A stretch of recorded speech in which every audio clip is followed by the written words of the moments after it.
have a little fun over on Twitter with somebody. I posted the link to that story about the fellow in Ohio who had hot brass go down his shirt when he was shooting a indoor range, and he jerked around and ended up shooting himself in the face. Terrible story, but makes a good point of be aware that hot brass flies around and can go down your shirt, can land on you. If it does, keep your gun pointed down range, put it down, either on the shelf, or if you're don't have a shelf, bend over and put it on the ground. Leave it alone. Deal with the hot brass at that point.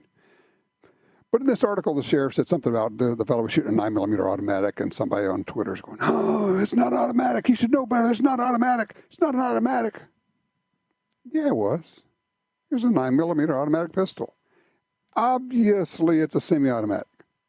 But equal obviously, tens of millions of people who have had semi-automatic pistols for probably longer than this person's been alive have called them automatics. Yes, I understand the difference. Of course I understand the difference. But is this really worth our time and effort? Is this really what we want to do, is denigrate people, castigate them because you used the word automatic instead of semi-automatic? Are we winning anything with that other than trying to prop ourselves up? Say, I know more than you do. Maybe. You might. But I certainly know that for 50 or 60 years, I've heard people call semi-automatic pistols automatics, semi-automatic shotguns automatics, semi-automatic rifles automatics. And yes, of course, we all know the difference. I don't know. I just, it's a puzzlement, as we say. Couple of things here. The hearing, the vote on David Chipman for ATF, head of ATF, has been postponed to next week. Grab a pencil. I'm going to give you a phone. Actually, I'm going to give you two phone numbers, okay? Grab a pencil, paper, or grab your phone. Be ready to take down a number here, okay? We all need to absolutely melt down the phone system at the U.S. Capitol to say, no, do not vote him in. Do not confirm David Chipman as head of the ATF. This guy works for a gun ban organization and has for years. He works for the Giffords Group. Are you kidding me? And we're going to put him in charge of the agency that regulates the firearms industry, or in charge of the agency that regulates the firearms industry? That's Looney Tunes. Makes no sense. Well, no. It makes perfect sense if you want to ban guns, because this is the guy that wouldn't answer any questions straight when he was questioned before the U.S. Senate. All right, here's the phone numbers, two of them. The Capitol switchboard, 202-224-3121. One more time, 202-224-3121. But we're also being told by people who know, call the separate number for the Senate Judiciary Committee. Hadn't thought of that. 202-224-7703.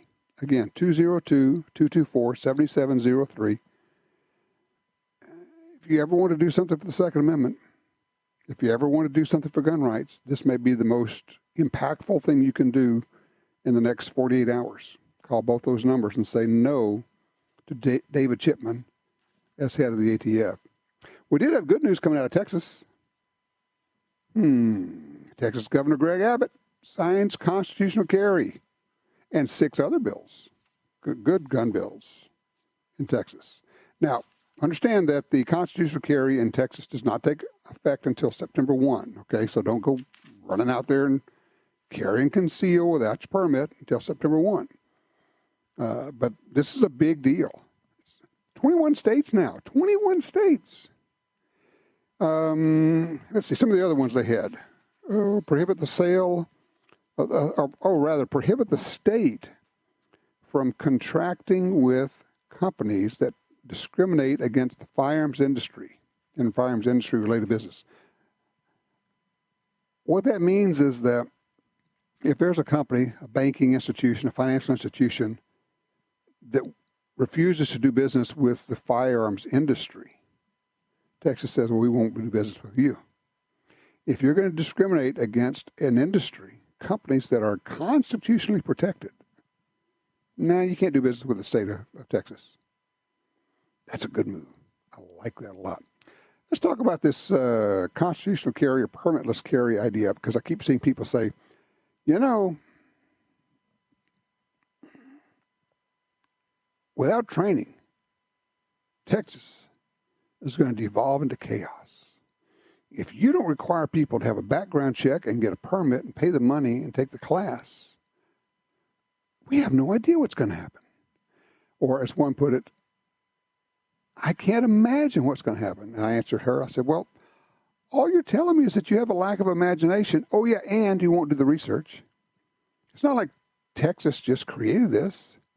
This has been going on for decades. Actually, it's been going on for hundreds of years.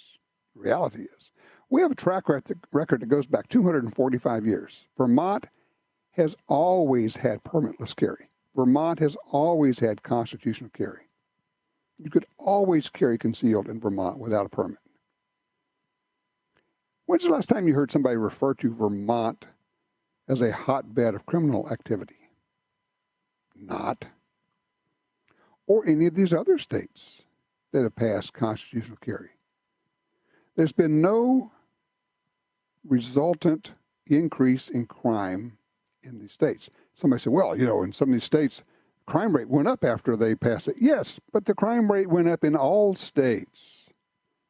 Show me where it went up more than in other states. Oh, yeah, no, that. But it sure is convenient to hide the fact, or do we call that lie? To say that crime went up in these states after they passed permitless carry? It did, but it wasn't caused by it, because a lot of states had crime go up last year during the pandemic. Oh, yeah, not during the pandemic, but because, could it possibly be? Because we told the police, don't enforce the law. And the critics went, what? They're not going to arrest us? Psh, home run, we're in, man. Do whatever you want to do. No cops. We can burn down the police station. They'll let us get away with that too. Huh. Crazy, huh? Crazy stuff. 866-TALK-GUN, or just call me at Tom Talk Gun. Mike, don't go anywhere. I'm going to get you when we come back. We are open lines if there's a gun you want to tell me about, or if you'd like to share a story on Father's Day about your father and shooting a gun, or a gun that he liked, maybe one he gave you. Now's the time. 866-TALK-GUN.